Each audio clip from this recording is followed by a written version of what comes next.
Fall in. Dress right dress, cover down, 4 and 40 all around. It's time for the Abington Veterans Muster.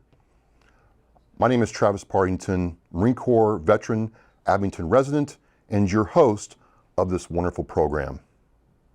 And we start with passing the word, and I have some word that I've been waiting to hear for quite some time, and I can say it now. Martin's will be open on June 1st. Now, if you all remember, my first guest was Fred Vila from Martin's Breakfast in Abington. There was a fire, and the spirit of Abington came alive. People came around to support Martin's Breakfast. We had the Veterans Breakfast at the American Legion, Post 112 in Abington. But now I can say that June 1st, Martin's will reopen. And what does that mean? That means you're going to get all the great food, great service, great people right here on Main Street in Abington. It's going to be awesome. The Veterans Breakfast will be on June 4th, as you know it.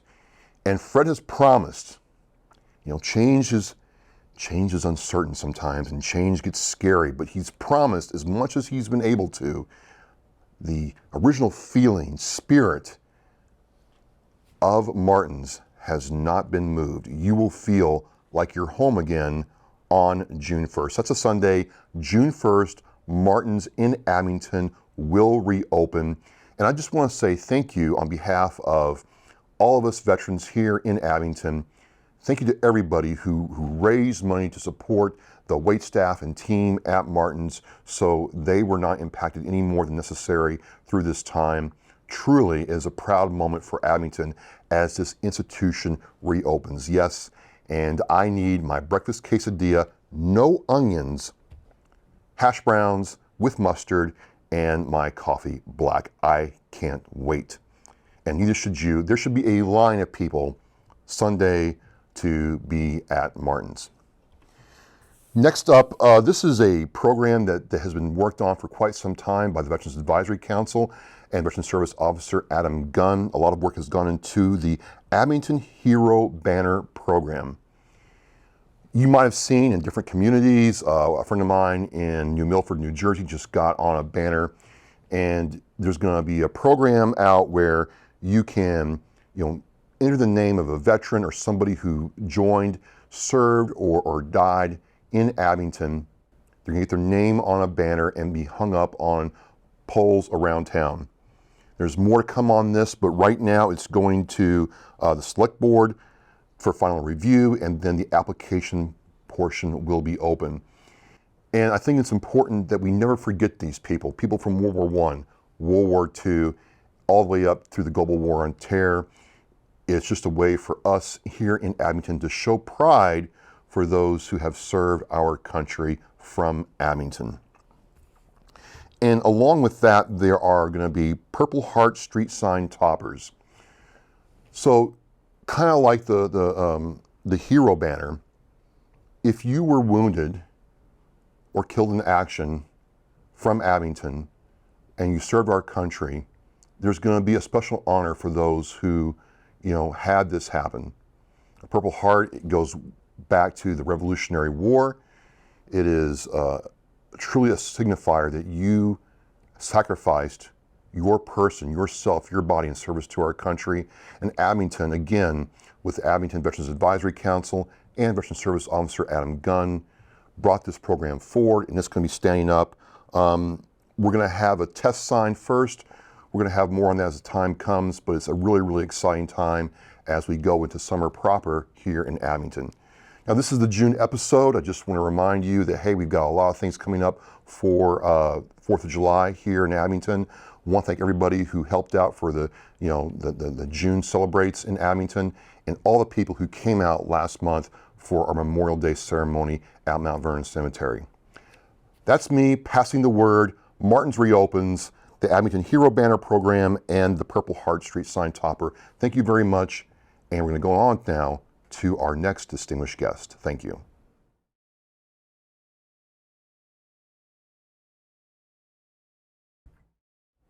We're back. Thank you for staying with us. Our guest is well known around Abington for many reasons. And I have had the pleasure and honor of talking with her son, Richard Fitts Jr., several times about the family story. But this time, we get to hear from Vikki Fitts about her time, her journey as a Gold Star wife to Staff Sergeant Richard Fitts Sr. And what a pleasure and honor to be joined by you, Vikki. Thank you so much for coming out today. Thank you for having me. So I met Richard 6 years ago, 7 years ago, and he was telling me about this story where his father, a staff sergeant in a very special Army unit, MACV SOG, was killed in Laos, and it took 21 years Yep. for you all to get closure. 21 years.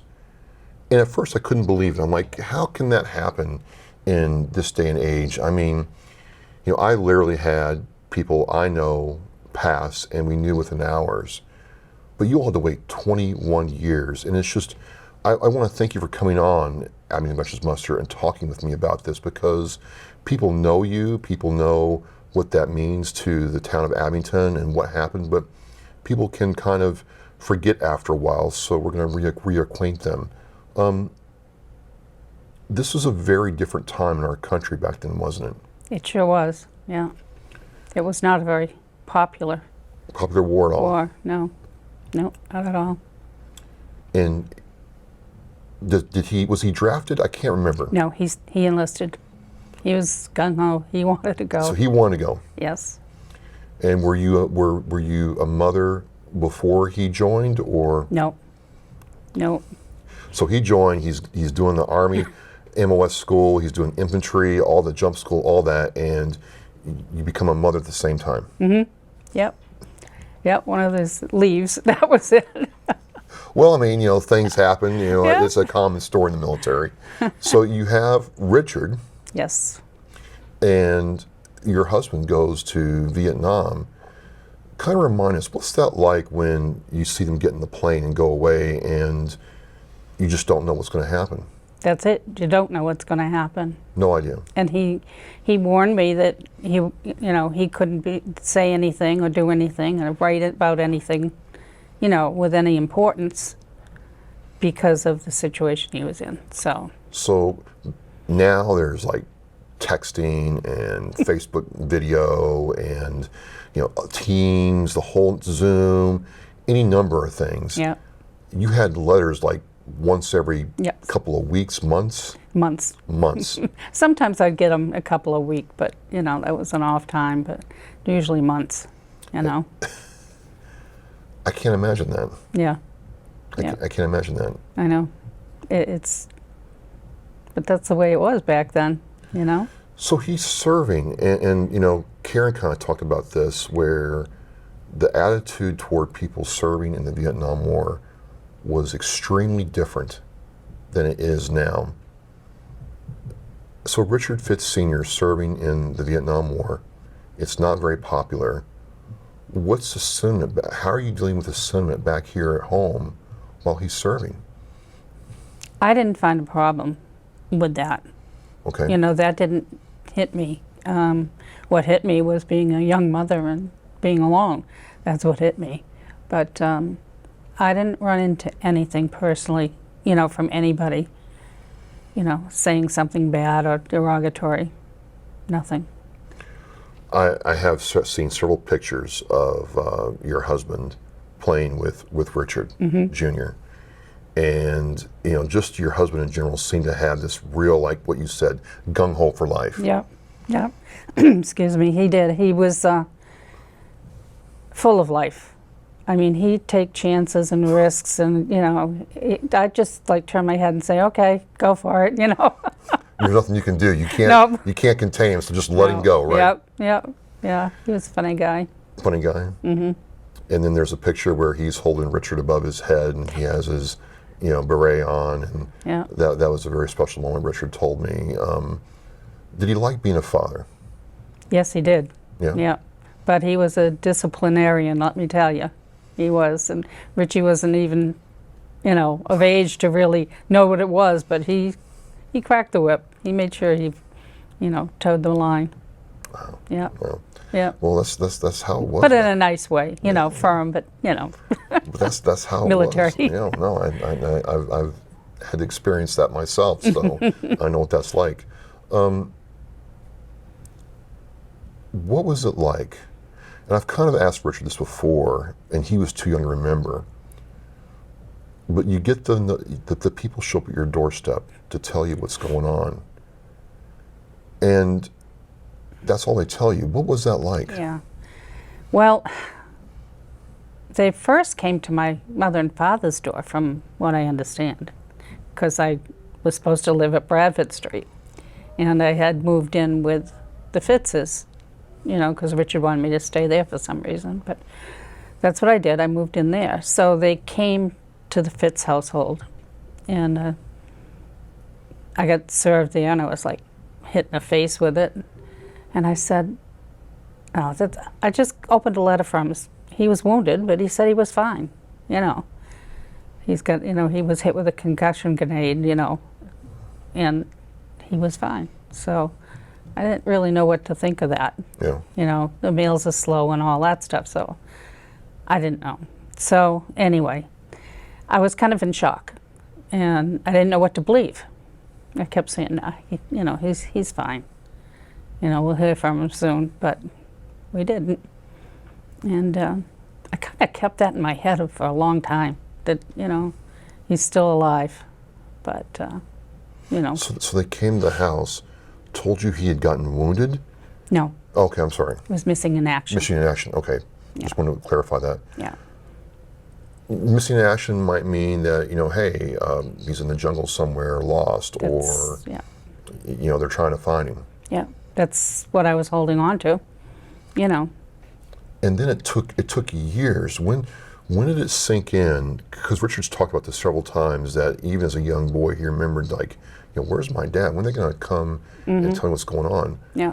It was years before, and repeated requests, right? Right. Well, I remember that my mother-in-law and I and my father-in-law went to Washington because they had like an open house. And they said that the records and stuff would be available for people to look at. It was like a dinner thing and everything, so like a convention. And so we went there, got to the tables, and on the tables there were all these files. So I thought, finally we're going to get some answers.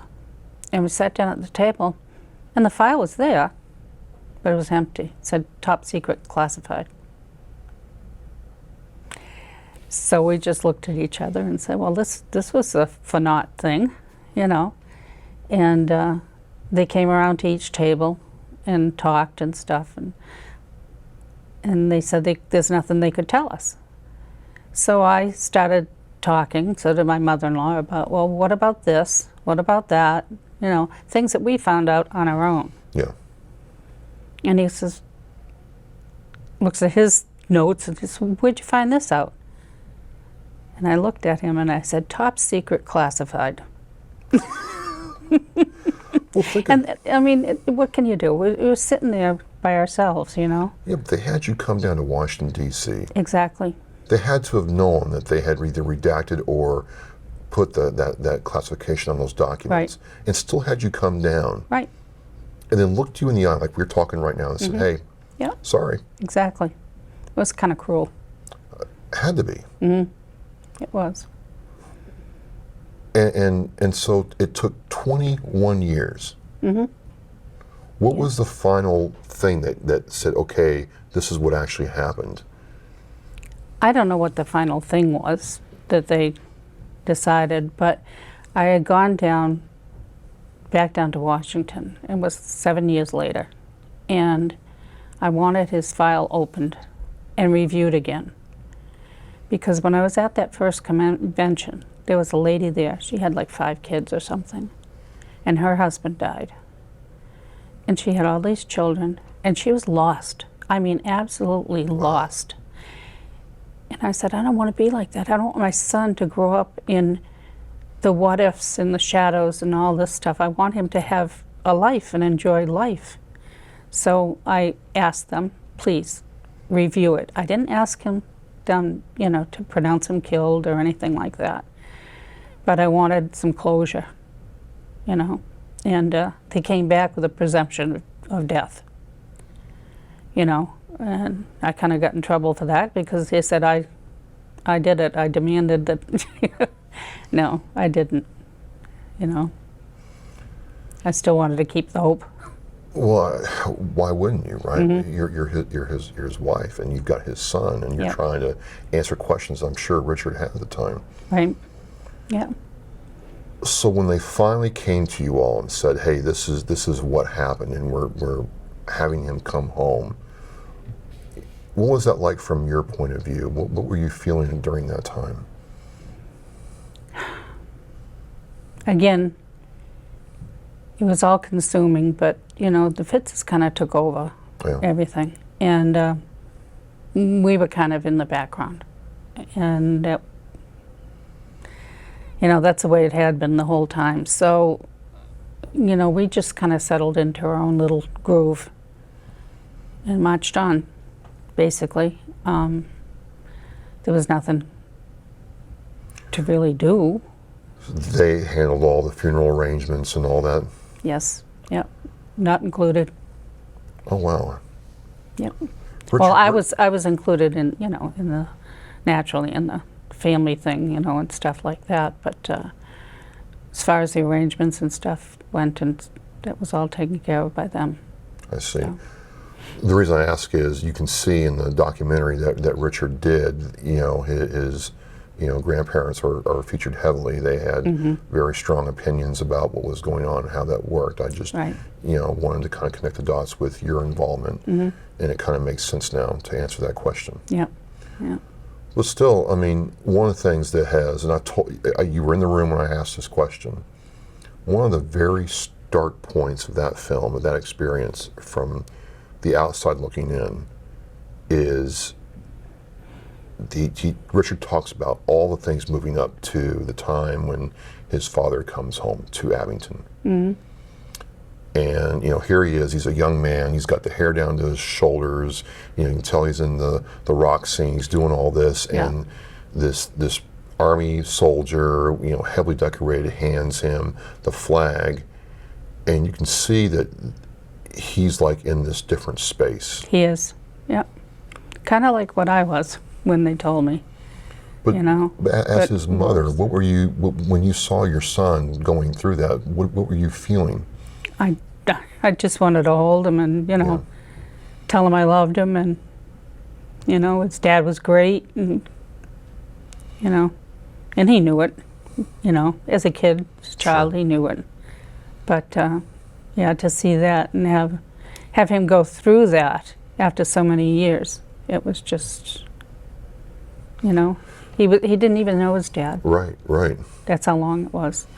And to have him stand there holding the flag was just heartbreaking.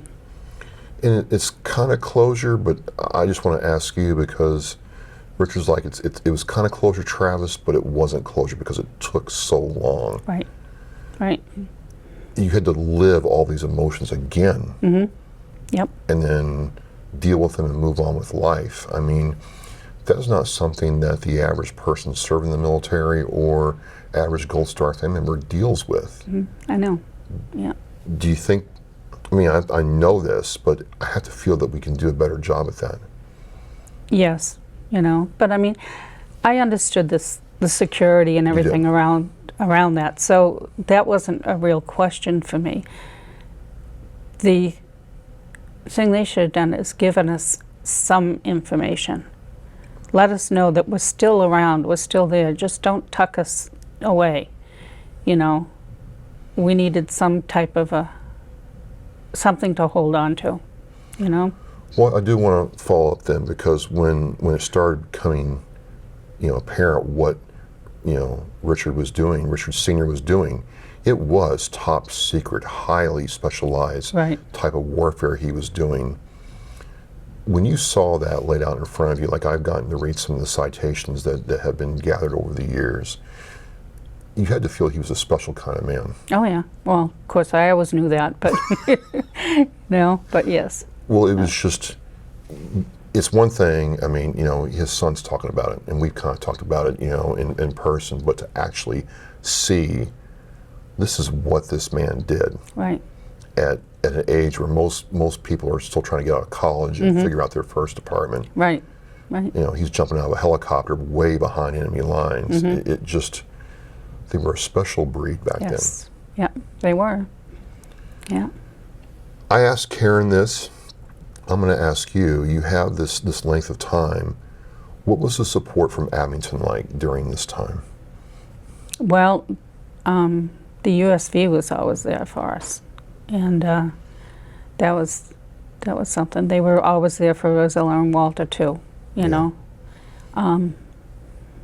But as far as on my end, the support and stuff wasn't there really. Really? Yeah, I didn't even know I had that. You know? Was it just because the military and the government as a whole just didn't have the support systems there for you? I don't believe so. Like I said, Walter and Rose took over everything, you know? And I was young. I mean, I was like 19. Wow. Yeah. Yeah. Just turned legal when I had Richie. You know? So. Well, it's just such a contrast from what I've experienced when I was in the Marine Corps and what I've experienced with people who passed on during, the Global War on Terror. Like, something happens and the chaplain comes out and the family, there's like a whole arm of the military that's designed to help you through that. Yeah. Regardless if you're a 19-year-old young woman or, an older wife.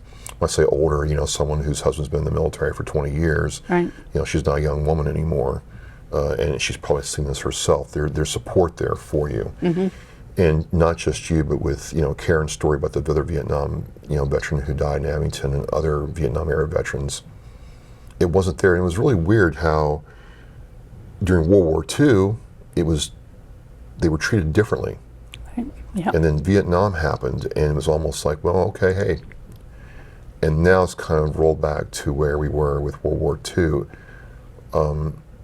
I hope it never happens like that again. I know. Was not good. Not good. No. What can you tell me about the USS VE? I get tongue-tied with this. I do. I do it all the time, and I feel so bad. But it's the United States veterans. Vietnam era. Yes. It throws me for a loop. What's that post all about? Because there's the American Legion here in Abington and the VFW, but what does that post do? Well, I wasn't around at its conception, but I met Joe. He was a great guy. He helped me a lot, as far as getting benefits and stuff that I didn't know I was entitled to. Joe was the the veterans agent here in town, Joe Colantoni, and he helped me a lot. He didn't have everything at his fingertips, but he found out how to get it done. Nice. And he did. So that part helped me. I don't even know how I got connected with him. Maybe he reached out to me. I don't know. I forget. It's been so long. But he helped me a lot, and I understand he was the one, and the group was the one that named the post after Richard. Okay. Yeah. Well, my first memory of you is there's a event at the post around Vietnam in April, right? They do that special ceremony, and you're kind of like, quarterbacking, stand here. You're telling, hey, pay attention. You're like the den mother to all these guys who are, obviously on their own program until you start cracking the whip, Vikki. That's how I am. I've always been that way. I don't know. I mean, they're glad to have you because I don't know where they'd be without you because I'm like, they're like kids. Yeah, big kids. Big kids. So Yeah. it's good to be there, and I'm an honorary member, and it's. I'm glad they moved the meetings to when they did, so everybody can participate. But I would remember going to the meetings. I'm like, these are. It's one thing to see the video games and the movies, but these guys are all like real bad. I mean, in a good way. These are heroes, savages, just going out there getting it done, and I can learn so much from them. Yeah, yeah. But they're great great bunch of people. They Great bunch really of are. people. Yeah. How would you like if somebody lost a family member or spouse here in Abington, and maybe she's 19, maybe she's 30, how would you like to see people come around that person, support them based on your experience? That would be wonderful. Yeah. You know, it really would, because I knew I needed it. I had my family, which was great. Yeah.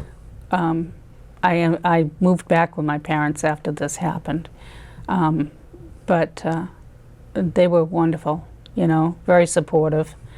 But again, they let me do my own thing, you know. Sure.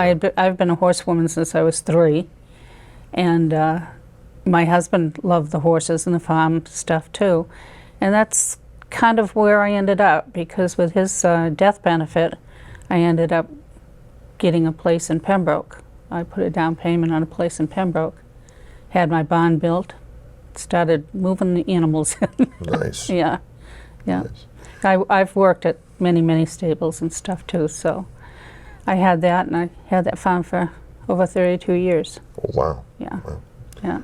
As we wind this down, Richard Fitts Jr., your son, did create this documentary, and I've seen it several times. I get something different out of it several times, but I'll ask a two-part question. If somebody were to see that right now, what would you want them to get out of that film? I think to get people realize how much the people that sacrificed gave for this country, Sure. for them, and not take it for granted. Life is precious, Absolutely. and our government is precious. We need to keep going in the right direction and help each other. Last question. Richard creates this work that has touched many people. I've shown, colleagues this film and friends this film, and they all come away changed. You have to feel something special toward your son for what he's created for his father. What's that like? Oh, I guess. I can't even put it into words. I'm Yeah. so proud of him. He didn't even know his dad. Yeah. And he put together something that was his dad.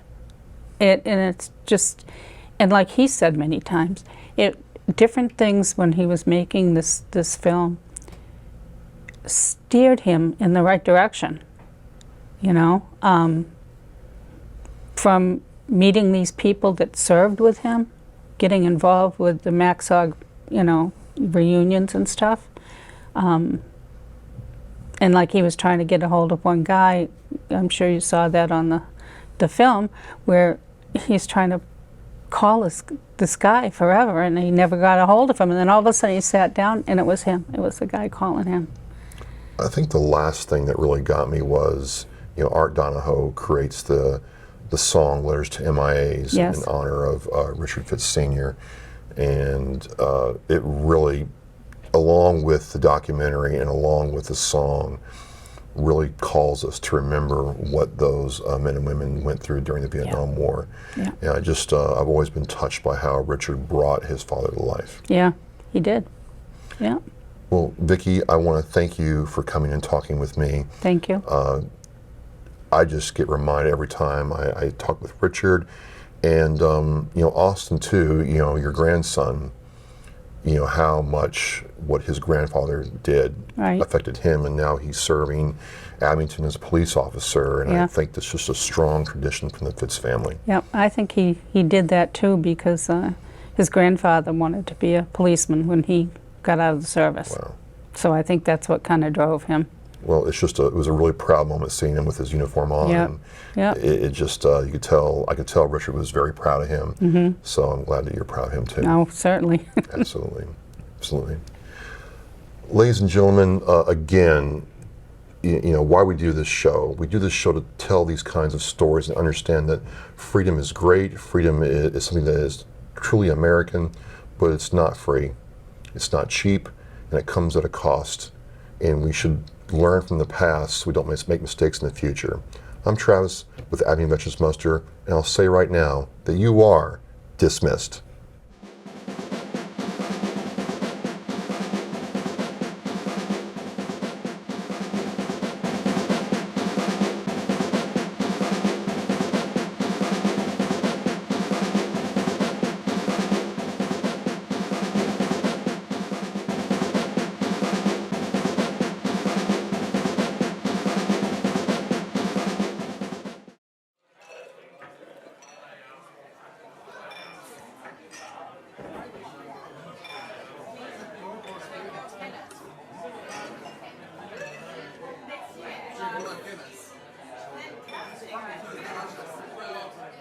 Ready?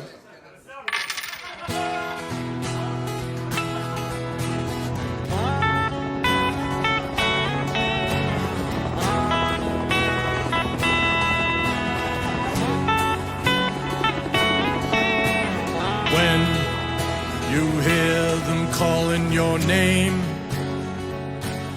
what can you say? You're marching off to war. With the world in the grave you can't see anymore. And you fight for the right to be free.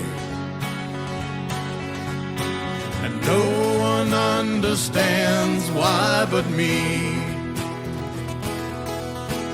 No one understands why but me. No one understands. No one understands.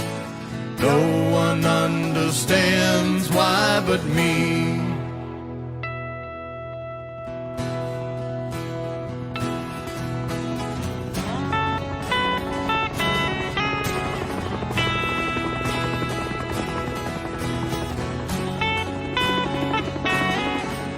And no one can see we are miles apart.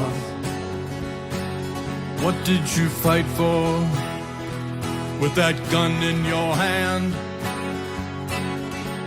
and an empty ray of love in your heart? And no one really gives a damn, damn, damn. No one understands why but me. No one understands why but me. No one understands. No one understands. No one understands why but me.